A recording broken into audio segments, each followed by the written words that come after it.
America దేశంలో ఒక ప్రాముఖ్యమైనటువంటి సభలో వెలుగెత్తి చెప్పినటువంటి మాట అండి.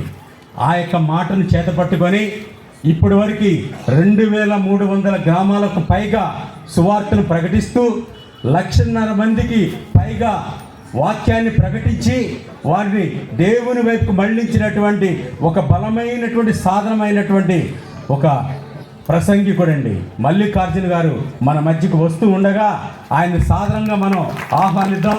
ఈ యొక్క ఆహ్వానాన్ని తెలియపరుస్తారా?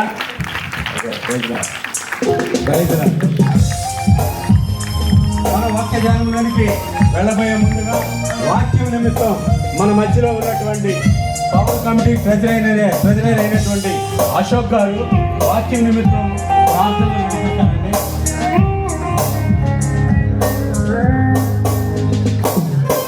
హల్లెలూయా.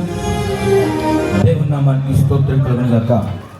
మరి ఇప్పటివరకు దేవుని యొక్క నామాన్ని పాటల ద్వారా మహింపరిచి ఉన్నాం. చక్కని ఆరాధన ద్వారా దేవుడు మన హృదయాన్ని కూడా తృప్తిపరిచి ఉన్నాడు. మరి సమయంలో వాక్యం కొరకు కొన్ని నిమిషాలు ప్రార్థన చేసుకున్నాం. ముఖ్యమైనటువంటి సమయాన్ని మల్లికార్జున అయ్య గారికి నేను అప్పగిస్తూ ఉన్నాను. ఇప్పుడు సమయం 9:05 అయింది.